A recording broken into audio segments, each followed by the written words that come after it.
Test, test. Test of my testes. 1, 2. Buckle my shoe. What is going on, Stallions? Welcome to the Gamer Heaven, where we focus on the past, present, and future of gaming. So Microsoft, they're not soft, they're not flaccid. They just added 13 more games with frames per second or FPS Boost, and they're actually pretty good titles this time. Let's talk about it.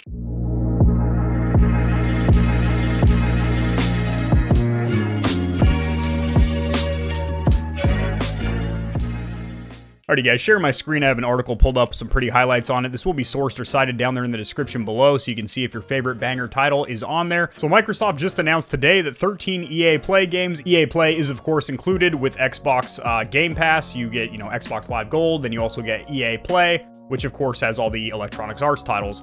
And that now has support for 13 frames per second boosted games for the Xbox Series S and X. And they're actually pretty damn good titles.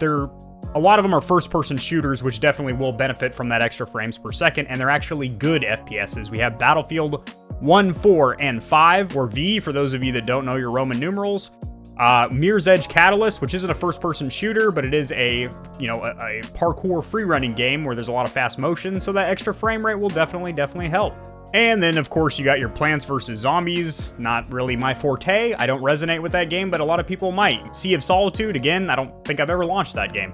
But then you have Star Wars Battlefront 1 and 2, which are both fantastic titles, and right here, this is probably what has me the most aroused, or the most stimulated in the gamer nether regions, would be the Titanfall series, Titanfall 1 and 2, which is awesome. And then you have Unravel as well, which is pretty awesome. So for those of you that don't know, FPS Boost does just that. It takes classic games from either the Xbox original, Xbox 360, Xbox One, and then boosts up the frame rate from either 30 to 60 or 60 to 120, which is awesome to be able to play a lot of these classic games that you might have played in the past. Perm is really a detriment to my visibility. It's a really good way to incentivize people to play these classic games that they played in the past, because the core gameplay is still good, but Microsoft is doing things such as boosting the frame rate, adding HDR, even trickling in ray tracing over time. That we haven't seen that yet, but that will be in future iterations of updates and patches.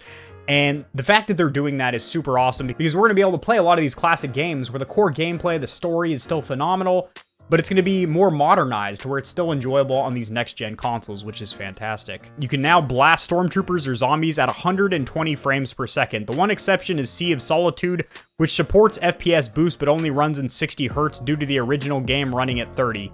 Still, doubling the frame rate is great no matter how you slice it, so the jump from 30 to 60 is absolutely huge and definitely noticeable. We saw that on the last generation of home consoles, the 8th generation, which is the PlayStation 4, PS4 Pro, Xbox One, One S, One X, and of course the Nintendo Switch.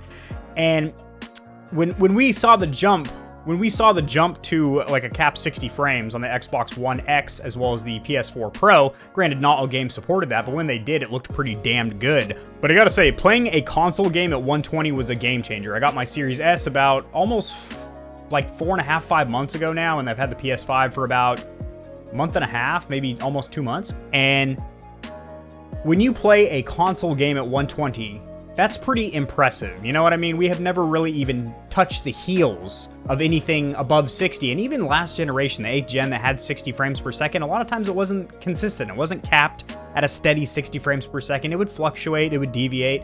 And it seems like with these consoles, even the little budget banger, the Series S, the little $300 little brother to the Series X, can play a lot of games at upscaled 1440 HDR, 120 frames per second, or some games ray tracing 60 frames per second, 1440. It looks damn good, especially for, you have to remind yourself, that's a $300 console. It's very impressive. So I gotta say, Microsoft is really impressing the nips off me. They're buttering my nips, and I appreciate that. Drop in the comment section below what, if any, of these titles you were excited about playing with the new frame rate. If you enjoyed the video, liking it helps it to get seen by more people, which in turn helps me grow this little channel into a big, thick, veiny, girthy rager, which I definitely appreciate. Subscribe for more content like this, and I'll see you guys in the next video. Peace.